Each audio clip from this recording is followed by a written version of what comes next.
महाकाय सूर्यकोटि समप्रभ निर्विघ्नं कुरु मे देव सर्वकार्येषु सर्वदा। रात होती है तो हम एक दिया जला लेते हैं और उसी रोशनी में खुद को महफूज समझते हैं, मगर उस रोशनी के करीब जो अंधेरा है वो अपने अंदर बहुत सारी कहानियां समेटे हुए है और इन्हीं कहानियों को आपको लेकर आता है रात के अंधेरे में।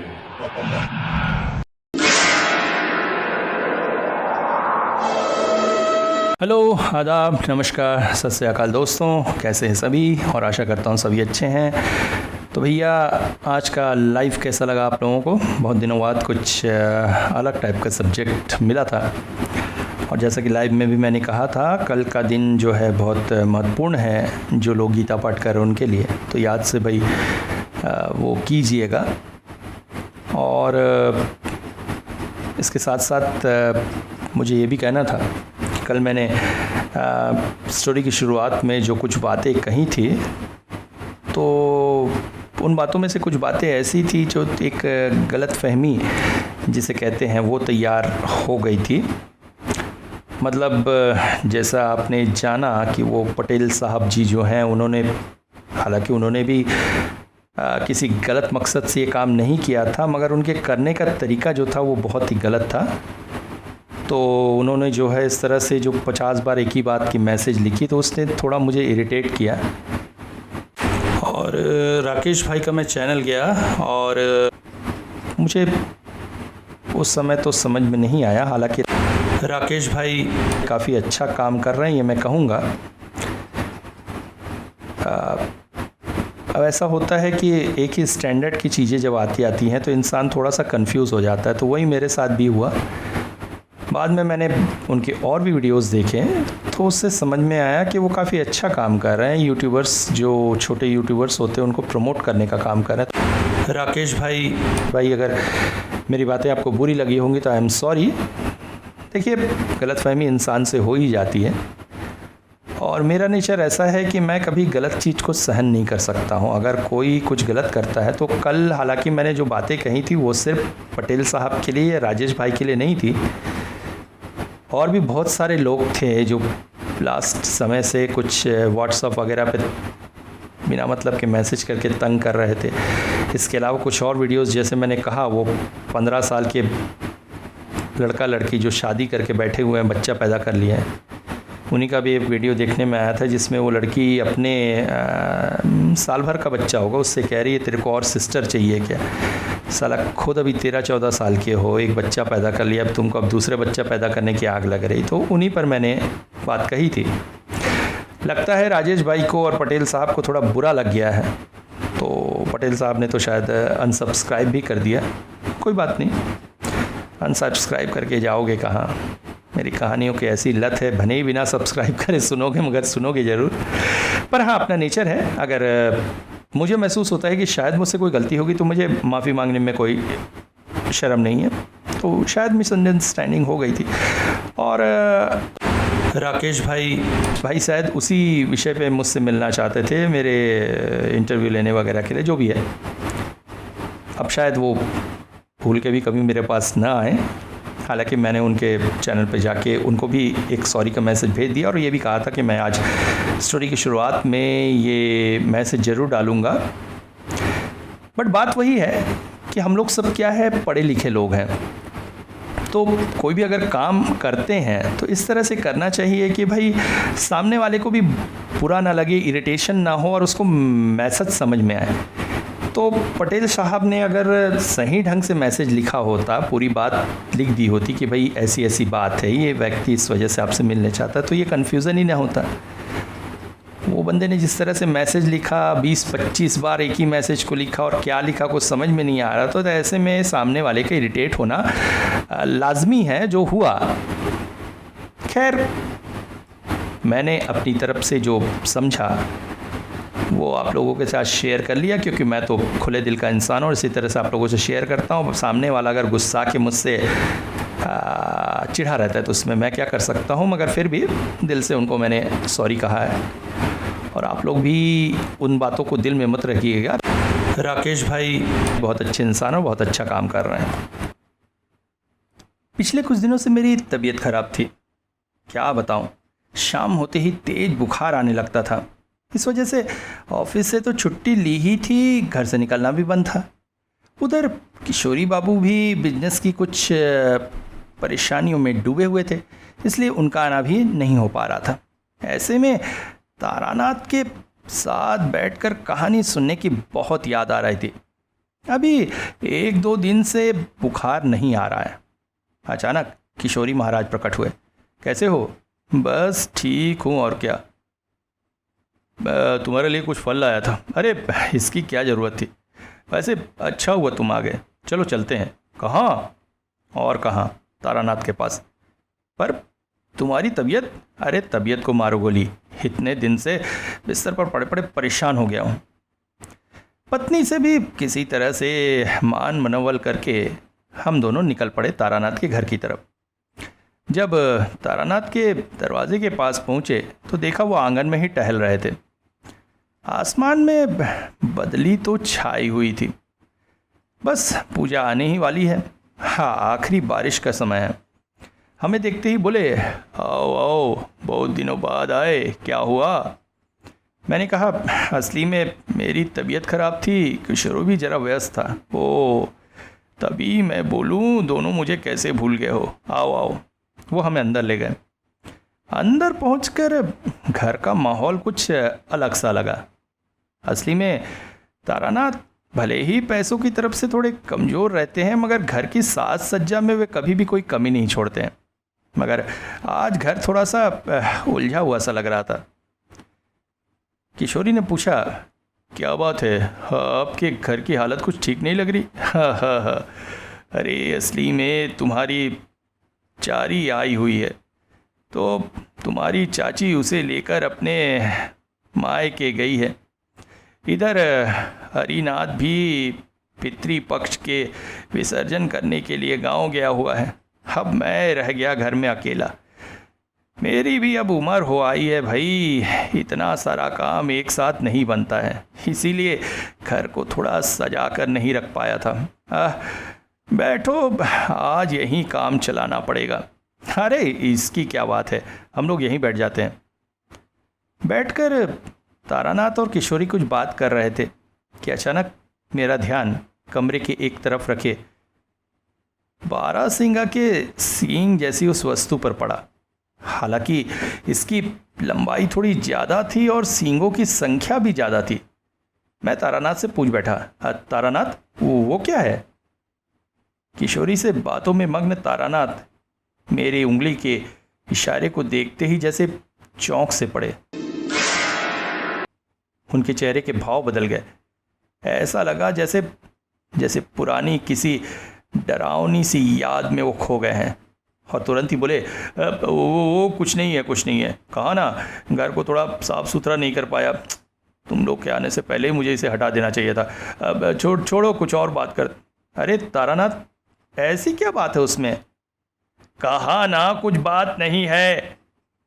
तारानाथ, हम लोगों की बातों से कभी इस तरह से उत्तेजित नहीं होते थे।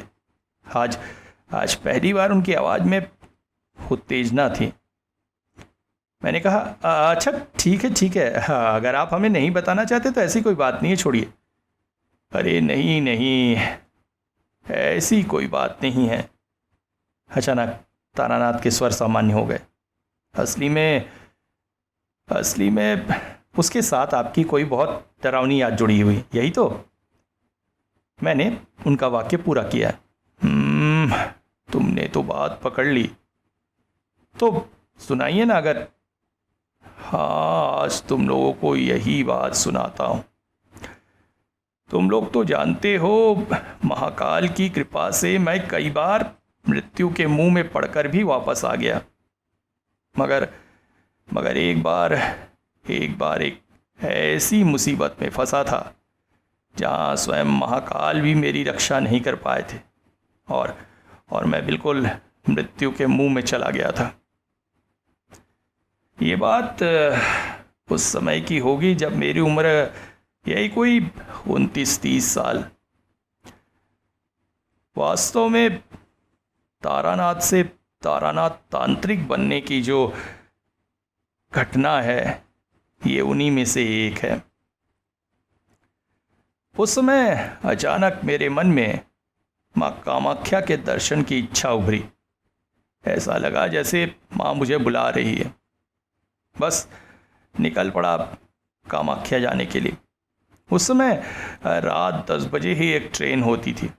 मैं स्टेशन पर जल्दी ही पहुंच गया था और ट्रेन का इंतज़ार कर रहा था। स्टेशन में ऐसी कोई भीड़ भाड़ थी मुझे याद नहीं है। जब ट्रेन आई तो उसके कंपार्टमेंट भी खाली ही थे।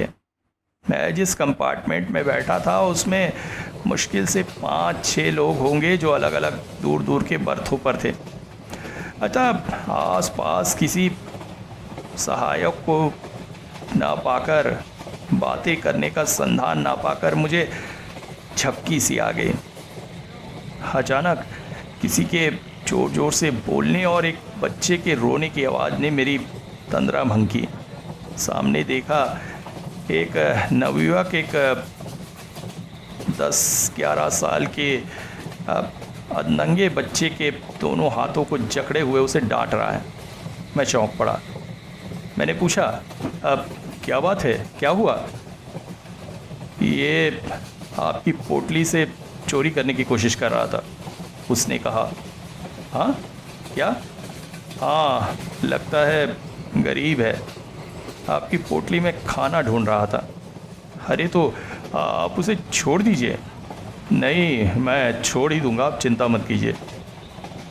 इसके बाद उसने लड़के को अपने पास की बर्थ में बिठाया, कुछ पैसे दिए और अगले स्टेशन पर उतर जाने की हिदायत देकर छोड़ दिया। बच्चा भी चला गया। मैंने उनसे पूछा, अब आपका नाम क्या है? बच्चे के साथ उसका ये व्यवहार मुझे बहुत अच्छा लगा था, दिल तक छू गया था। समझ आ गया था व्यक्ति कोई सहृदय व्यक्ति है। वो बोला, जी मेरा नाम इंद्रजीत है और मैं पुलिस विभाग में हूँ। हाँ, आपका नाम क्या है? सुनकर अच्छा लगा। हाँ, कोई पुलिसकर्मी इतना दयालु भी हो सकता है। मैंने कहा, जी मेरा नाम तारानाथ है। अच्छा, आप करते क्या हैं? बस यही समझ लीजिए, साधु संगत करता हूँ। इसके बाद मैं कामाख्या में उतर गया। माँ के दर्शन करने के बाद मंदिर के प्रांगण में बैठ के वहाँ के वातावरण का उपभोग कर रहा था। तभी अचानक मुझसे कुछ दूरी पर मेरे बचपन का मित्र नंदलाल मुझे दिखा। यहाँ मैं तुमसे ऐसा कह रहा हूँ कि इसके बाद उससे बातचीत होने पर पहचान हुई। नंदलाल मेरे बहुत बचपन में मेरा मित्र हुआ करता था। फिर एक समय उसका परिवार गांव छोड़कर कहीं और चला गया था, तो लंबे समय तक उससे कोई मेल मुलाकात नहीं थी। वो भी मुझे वहाँ बैठा देखकर मेरे पास आया और बोला, अच्छा, आपको देखकर ऐसा क्यों लग रहा है कि मैं आपको पहचानता हूँ? मैं उसे थोड़ा देखकर भांप लिया और खड़ा होकर बोला, अरे नंदलाल, मैं हूँ तुम्हारे बचपन का दोस्त तारानाथ। नंदलाल तो जैसे झूम उठा अपने बचपन के दोस्त को पाकर। अरे बाप रे तारा, तू! मेरे गले ही लग बैठा। फिर मुझे देखकर बोला, अरे ये क्या हाल बना रखा है, कपड़ों में धूल मिट्टी? मैंने उससे कहा, अरे मैं ऐसे ही घुमंतु जीवन जी रहा हूँ। आप जानते तो हो, बचपन से यही इच्छा थी मेरी। साधु संगत करना, मंदिरों के दर्शन करना, यही मेरा काम है। ओह, अच्छा अच्छा। अरे तो तारा, इतने सालों बाद मिला है, कहाँ जा रहा है? अभी तो कुछ निश्चित नहीं है, बस माता के दर्शन करने आया था। तो एक काम कर, चल मेरे साथ मेरे घर। क्या कह रहे हो, तुम्हारे घर? क्यों? अरे मेरे घर नहीं जाएगा क्या?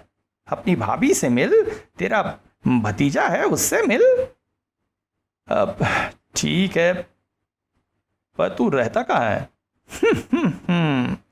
सिक्किम, पूर्वांचल में सिक्किम के पास एक गांव है, वहाँ पर मेरा निवास है। असली में मेरी पत्नी के पिताजी लकड़ी के व्यापारी थे। उससे विवाह करने के बाद चूँकि वो पिता की इकलौती संतान थी, सारा कामकाज अब मेरे हाथों में है। गांव में प्रतिष्ठित परिवार है हमारा, चलना। अरे मगर उतनी दूर सिक्किम, अब फिर कभी आऊँगा यार। क्या कहता है, फिर दोबारा कभी मिलेंगे, इस बात का क्या है। और तुझे एक बार पाया है तो दोबारा पाना शायद संभव नहीं। चलना चलना। उसके बहुत जोर देने पर मैं उसके साथ जाने को तैयार हो गया। हालांकि उसके गांव तक पहुंचने में हमें काफ़ी कठिनाई हुई। उस समय आज की तरह आवागमन के साधन थोड़ी हुआ करते थे भाई। करीब 5 दिन हमें उसके गांव पहुंचते पहुंचते लग गए। अब उस जगह पर पहुंचकर वहाँ की पहाड़ी प्राकृतिक सुंदरता को देखकर मैं तो भाव विभोर सा हो गया था। मैं एक जगह पर खड़ा होकर प्रकृति के अनंत रूप को देख रहा था। सामने गहरी खाई थी और उसके बाद ऊंची ऊंची पहाड़ियाँ, जहाँ बादल के टुकड़े पहाड़ों को छूते हुए जा रहे थे। सूरज की रोशनी उन बादल के टुकड़ों से होकर पहाड़ पर गिरकर एक अद्भुत दृश्य बना रही थी। और इस दृश्य को देखने के लालसा में मैं खोया सा जा रहा था। तभी अचानक मेरे कंधे पर एक हाथ लगा। मैं चौंक उठा। यह हाथ नंदलाल का ही था। वो बोला, क्यों, कैसा लग रहा है? सच में अप्रतिम दृश्य है। यहाँ का दृश्य अन्य जगह से थोड़ा अलग ही है भाई। पूरे भारत में तुम्हें ऐसा आनंददायक दृश्य नहीं दिखेगा। अच्छा, अब सारा समय यहीं मत बिताओ, चलो वो चढ़ाई चढ़नी है। सामने एक ऊंची चढ़ाई थी, उसमें से होकर नंदलाल के गांव पहुंचते थे। गांव मध्यम वर्गीय परिवारों का ही था। यहाँ पर ईंटें सीमेंट के घर नहीं होते थे, लकड़ी के घर बनाए जाते थे, छोटे छोटे कमरों वाले लकड़ी के घर। नंदलाल का घर अपेक्षाकृत बड़ा था, जिससे पता चलता था कि गांव का वो एक प्रतिष्ठित व्यक्ति है। घर में पहुंचकर उसकी पत्नी और उसके बच्चे से मेल मुलाकात हुई, काफ़ी बातचीत भी हुई। फिर मुझे एक कमरा दिखाया गया। ये शायद मेहमानों का कमरा था, बहुत सुंदर सजावट से। मैं कमरे में जाकर बिस्तर पर रजाई ओढ़कर लेट गया। यहाँ ठंड काफ़ी थी, पहाड़ी इलाका होने की वजह से। पिछले 5 दिनों की थकान के चलते कब नींद आ गई पता ही नहीं चला। जब नींद खुली तो कमरे में अंधेरा था। मैं उठकर पास की खिड़की के पास गया। चारों तरफ आँख की रोशनी से वातावरण रोशनमय हो गया था। आसमान में तारे थे। यहाँ पर घरों में फायर प्लेस में आग जलती थी और शायद उसी की रोशनी हर घर से आ रही थी। इस वजह से एक अप्रतिम दृश्य बना रही थी। नीचे आग की रोशनी, ऊपर तारों की रोशनी। मैं अभी इस अप्रतिम दृश्य का उपभोग कर ही रहा था कि नंदलाल की आवाज़ आई, तारा, अरे वो तारा, उठ गया क्या? चला खाना खा ले। मुझे पता चला मैं काफ़ी देर सो गया, खाने का समय हो गया था। खाना खाकर बरामदे में हम दोनों आराम कुर्सियों पर बैठे थे और बचपन की यादें ताज़ा कर रहे थे। तभी अचानक दूर से बहुत सारे लोगों के कोलाहल सुनाई दिया और सुनने से समझ में आ रहा था कि वो सभी नंदलाल के घर की तरफ ही आ रहे हैं। धीरे से मशालों की रोशनी भी दिखाई देने लगी। हम लोग भी घर से बाहर निकले तो पता चला गांव वाले नंदलाल के घर की तरफ ही आ रहे थे। अचानक उनमें से एक व्यक्ति तेजी से दौड़कर आकर बोला, बाबू, बाबू, सर्वनाश हो गया मेरा, सर्वनाश हो गया मेरा बेटा, बाबू, मेरा बेटा। अरे मगर हुआ क्या? क्या बताऊं बाबू, आज उसकी पारी है, उसे भी ले गया वो शैतान। मगर हुआ क्या? हम सब खा पी कर बैठे थे। मेरा बेटा अपने पालतू कुत्ते को खाना देने के लिए घर से बाहर निकला। अचानक उसकी चीखने की आवाज़ आई। हम सब जब दौड़कर घर के उस हिस्से में गए जहाँ कुत्ता है, तो वहाँ पर ना तो मेरा बेटा था ना ही कुत्ता। वो ले गया बाबू, वो ले गया। ओह, अब कहाँ पर? चलो तो मेरे घर की तरफ, पुलिस भी आई है बाबू, जल्दी आइए। नंदलाल को जाता देखकर मैं भी उसके साथ साथ हो लिया। समझ में आ रहा था गांव में ये परेशानी है। रास्ते में मैंने नंदलाल से पूछा, वैसे बात क्या है नंदलाल, ये सब क्या हो रहा है? अरे पिछले कुछ दिनों से हमारे गांव में एक अजीब सा जानवर है जो लोगों को उठा कर ले जा रहा है। खैर तू चिंता मत कर, तू 4 दिन के लिए आया है, कहाँ इन सब परेशानियों में जूझेगा। मैंने उससे कहा, नहीं नंदलाल, मुझे अब इन सब के बारे में जानकारी चाहिए। मैं जब से तुम्हारे गांव में आया हूं मुझे किसी अनिष्ट की गंध आ रही है, और मैंने तुमसे कहा था मधुर सुंदरी देवी की कृपा से मुझ पर यह वरदान है कि मैं ऐसी चीज़ों को भाप जाता हूं। इसलिए मुझे लगता है मुझे भी इन सब चीज़ों में जुड़ना चाहिए। उस व्यक्ति के घर के पास पहुंचे तो पुलिस दल आया हुआ था जो सबसे जिरह कर रहा था। मैं सबको धकेल कर इंस्पेक्टर के पास पहुंचा। इंस्पेक्टर साहब, असली में ये बात क्या है, आप कुछ बता सकते हैं? इंस्पेक्टर ने मुड़कर मेरी तरफ देखा और उसे देखते ही मैं आश्चर्यचकित हो गया। अरे ये तो इंद्रजीत था, वही जो ट्रेन में मुझे मिला था। मुझे भी देखकर वो भी आश्चर्यचकित हो गया। अरे तारा बाबू, आप हो? इंद्रजीत आप? फिर उसने मुझे सारी बात बताई। गांव में पिछले कुछ समय से एक अनजाने जानवर का आतंक था जो करीब 28 लोगों को और उस लड़के को मिला के 29 लोगों को उठाकर ले गया था। मगर कहाँ ले गया था और उसकी लाशों का क्या हुआ, वो लोग जिंदा है भी कि नहीं, इस बात को बताने में पुलिस असमर्थ थी। वो सब जैसे हवा में गायब हो गए थे। बहुत तलाशी लेने के बाद भी किसी के बारे में कोई जानकारी नहीं मिल पा रही थी। मुझे एक बात समझ में आ रही थी, और वो ये कि हो ना हो ये किसी साधारण पशु का काम नहीं है, अन्यथा गांव में मुझे अनिष्ट की गंध नहीं आती। खैर वहाँ से मामला किसी तरह से निपटाकर उस व्यक्ति को ढांढस बंधाकर हम दोनों घर आ गए। वैसे नंदलाल बहुत भोर को निकल जाता था जंगल की तरफ, फिर कुछ दिन ढले वापस आता। मैं भी प्रातःकाल जल्दी ही उठ जाता था। उस दिन भी ऐसा ही हुआ। नंदलाल घर में नहीं था, मैं उठकर योगासन वगैरह कर रहा था कि अचानक बाहर एक व्यक्ति की आवाज़ आई, मालिक मालिक मालिक। मैं चौंक पड़ा और बाहर निकला तो देखा एक 60-65 वर्षीय वृद्ध था। चेहरे में झुर्रियाँ पड़ चुकी थी, मगर शरीर थरथर काँप रहा था। देखने से समझ में आ रहा था ये कपकपी ठंड की कपकपी नहीं है, क्योंकि उसके माथे पर और चेहरे से पसीने की बूंदें टपक रही थी। ऐसा लग रहा था जैसे वो बहुत ज़्यादा भयभीत हुआ है। मैंने उससे पूछा, क्या हुआ? मालिक कहाँ है? वो तो घर पर नहीं है। तुम मुझे बताओ क्या हुआ? बाबू मैं नित्य कर्म सारने के लिए जंगल की तरफ गया था। एक जगह बैठने ही वाला था कि क्या हुआ? वहाँ पर मैंने एक इंसानी सिर देखा। उसे जैसे फाड़ कर फेंका गया वहाँ पर बाबू। मैं उसे देखकर थरथर कांपने लगा था।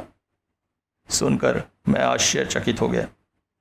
मैं समय न गवाकर तुरंत ही उसे साथ लेकर थाने पहुंचा और वहां पर इंस्पेक्टर इंद्रजीत को बुलवाया और उन्हें सारी बात बताई। इंद्रजीत कुछ समय के लिए कहीं चले गए, फिर लौटे तो साथ में 2-3 कांस्टेबल और कुछ गांव वाले थे। वो बोले, अभी पूरी तरह से उजाला नहीं फैला है, जंगल का मामला है, कुछ भी हो सकता है, इसीलिए मैं कुछ लोगों को ले आया हूँ, चलिए चलकर देखते हैं। हम सभी जंगल में उस जगह पहुँचे जहाँ पर वो व्यक्ति निशानदेही कर रहा था। जंगल के इस हिस्से में आने से पता चला बाहर से ये जितना सामान्य दिखता है उतना सामान्य नहीं, अपितु बहुत घना है।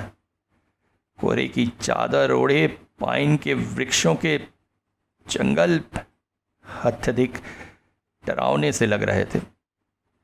उस व्यक्ति की निशानदेही वाली जगह पर हमने काफ़ी खोजबीन की मगर हमें कुछ भी नहीं मिला।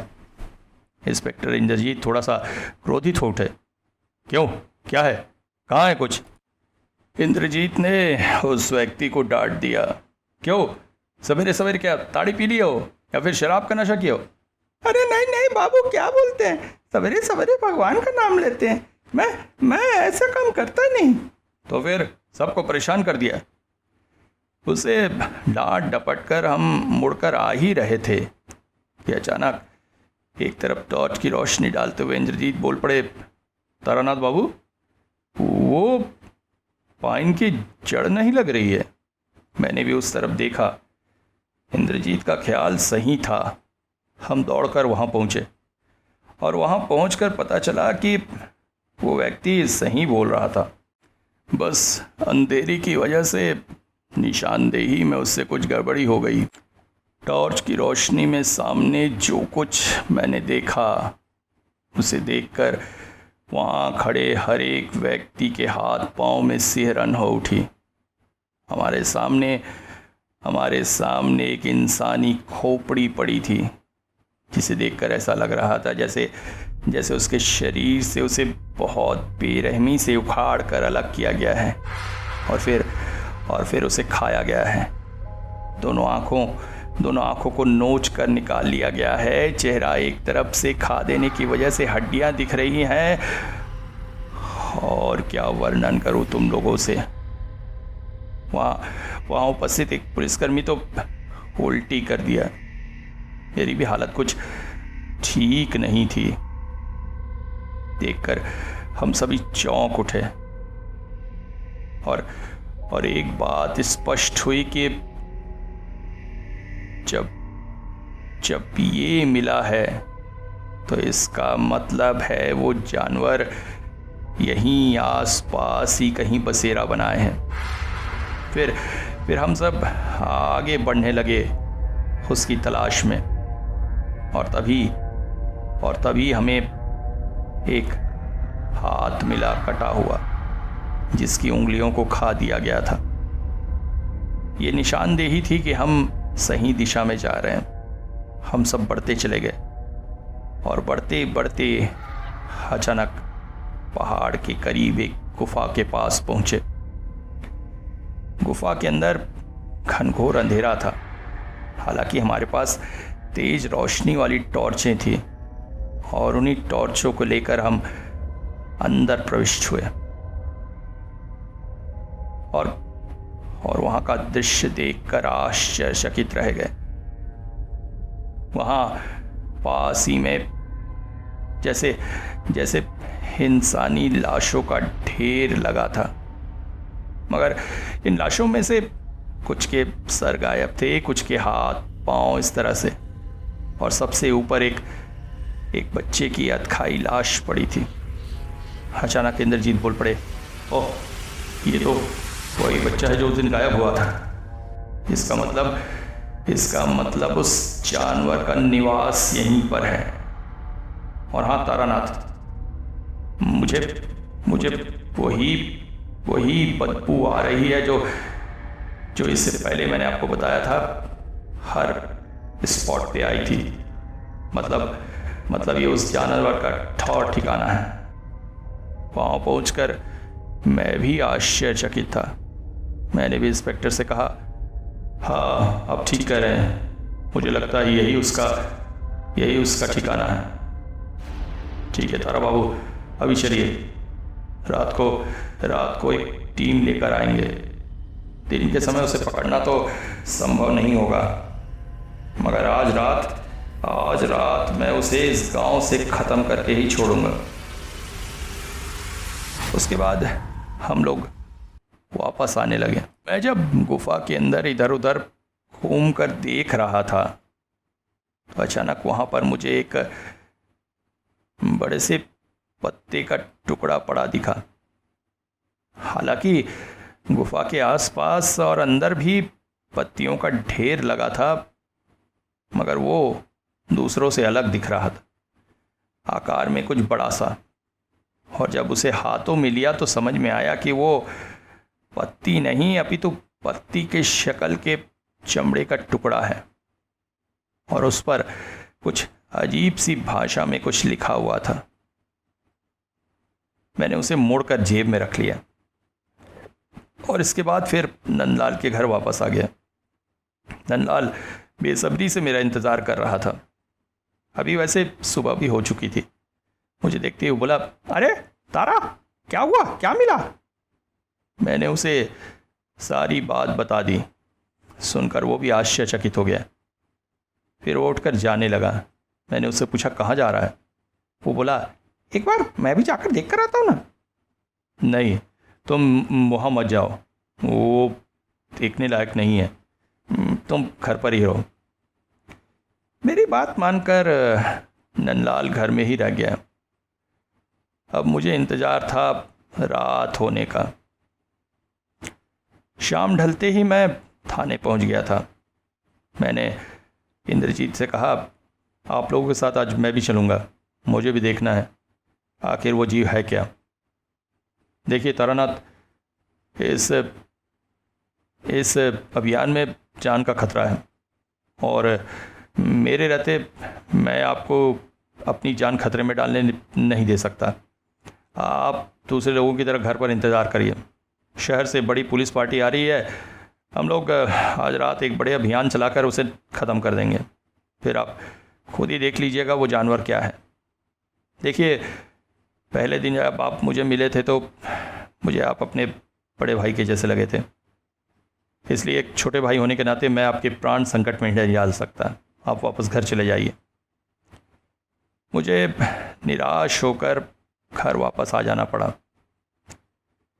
घर वापस आते ही अचानक मुझे उस कागज़ के टुकड़े की याद आई। मैं उसे निकालकर पढ़ने की कोशिश करने लगा, मगर किसी भी तरह से उसकी लिपि को मैं ट्रांसलेट नहीं कर पा रहा था। इस वजह से मेरा हर प्रयास असफलता होने लगा। तभी अचानक बाहर किसी ने मुझे आवाज़ दी, तारानाथ जी, तारानाथ जी। मैं बाहर निकला तो एक अपरिचित सा व्यक्ति था। अब तक शाम ढलकर रात होने को थी। वो बोला, आप यहाँ पे क्या कर रहे हैं? आपको तो वहाँ होना चाहिए जहाँ आपकी ज़रूरत है। यहाँ समय मत बर्बाद करिए, जाइए वहाँ जाइए, आपकी बहुत ज़रूरत है। और हाँ, अपने साथ उस चमड़े के टुकड़े को भी ले जाइएगा, समय आने पर आपको उसका उपयोग करना होगा। मैं आश्चर्यचकित था कि आखिर वो व्यक्ति कौन है, मगर उसका संकेत मैं समझ चुका था। वो मुझे इंद्रजीत के पास भेजना चाह रहा था। बस मैं बिना किसी को घर में बताए एक तेज रोशनी वाली टॉर्च लेकर चुपचाप जंगल की तरफ बढ़ चला। अभी जंगल में आधे रास्ते ही पहुंचा था कि अचानक एक भयानक सी आवाज मेरे कानों में पड़ी। ये आवाज किसी साधारण पशु की नहीं थी, ये मुझे समझ में आ गया था। मैं दबे पांव आवाज की दिशा में बढ़ता चला गया और बढ़ते बढ़ते अचानक मेरा पैर किसी चीज से टकराया। मैं चौंक कर अंधेरे में उस चीज को महसूस करने लगा, क्योंकि चारों तरफ घना अंधकार था और टॉर्च में जला नहीं सकता था। क्या पता वो जीव क्या है जिसकी इतनी भयानक आवाज मुझे आ रही थी। और जब आंखों में अंधेरा थोड़ा सा असह्य हुआ तो जो चीज मेरे सामने थी वो था एक इंसानी पैर, जिसे शायद बहुत ही बेरहमी से तोड़कर अलग किया गया था उसके शरीर से। मेरे दिल की धड़कनें बढ़ चली। मैं और आगे बढ़ने लगा और तभी मेरे बिल्कुल करीब से वो हिंसक आवाज आई और मुझे समझ में आ गया था कि अब मैं उस जीव के बिल्कुल करीब हूँ। वो कुछ चबा रहा था। अब मेरी मजबूरी थी टॉर्च जलाकर देखना कि आखिर माजरा क्या है। और जैसे ही मैंने टॉर्च उस तरफ फेंकी, सामने के उस जीव को देखकर मैं 2 कदम पीछे खसक गया। वो अजीब सा भयंकर जीव था जिसके छाती की हड्डियां स्पष्ट दिखाई दे रही थी, क्योंकि शरीर से मांस गल गल कर लटक रहा था। उसके चेहरे पर भी मांस का नामो निशान नहीं था। भयानक हड्डीमय वो चेहरा और उसकी वो जलती 2 आंखें और वो भयानक दहाड़ आज भी मेरे कानों में गूंज जाती है। मैंने टॉर्च मारकर देखने की कोशिश की कि आखिर वो क्या चबा रहा है, और जो चीज वो चबा रहा था वो एक इंसानी सिर था। और उस सिर को देखकर मुझे पहचानने में भूल नहीं हुई, क्योंकि वो सिर इंद्रजीत का था। और तभी पास में पड़े हुए उसके शरीर पर मेरी नजर गई, जिसका एक पैर कटा हुआ था। ओफ! तो मार्ग में आते हुए मैंने इंद्रजीत के कटे पांव को ही देखा था। मेरा दिल अंदर तक दहल उठा कि आखिर मैं उसे नहीं बचा पाया। और तभी उस जीव की नजर मेरे टॉर्च की रोशनी की तरफ गई और दहाड़ उठा वो इंद्रजीत के सिर को जमीन पर फेंक कर उसने एक जोरदार छलांग मेरे ऊपर लगाई। ओह, क्या शक्ति थी उसके शरीर में, मैं तुम लोगों को बता नहीं सकता। उसका एक धक्का खाकर मैं दूर छिटक आया। मेरी पसलियों में भयंकर दर्द हो उठा। समझ में आ रहा था कि शायद एक आध पसली टूट भी गई है। मेरे मुंह से खून निकल आया। मृत्यु साक्षात मुझे सामने दिखाई दे रही थी, और उसके साथ साथ एक नाम मेरे दिमाग में गूंज उठा, वेंडिगो। वेंडिगो पिशाच इस वक्त मेरे सामने उपस्थित था। वो एक बार फिर से मेरे ऊपर झपटा। हालांकि दर्द से कराहते हुए भी मैंने अपने आप को बचाने की कोशिश की, मगर उसके भयानक नुकीले पंजे मेरे चेहरे को फाड़ कर चले गए थे। मैं दर्द से चीख उठा था। सामने मृत्यु साक्षात मुझे दिखाई दे रही थी, और किसी तरह से मुझे इससे बचना था। तभी अचानक उस अनजान व्यक्ति की एक बात मुझे याद आई। अपने साथ वो चमड़े का टुकड़ा रखना और सही समय पर इस्तेमाल करना। मैंने तुरंत ही चमड़े के टुकड़े को निकाला और टॉर्च की रोशनी जैसे ही उस पर मारी, मैं आश्चर्यचकित हो गया। उस पर कुछ जाने पहचाने शब्द दिख रहे थे।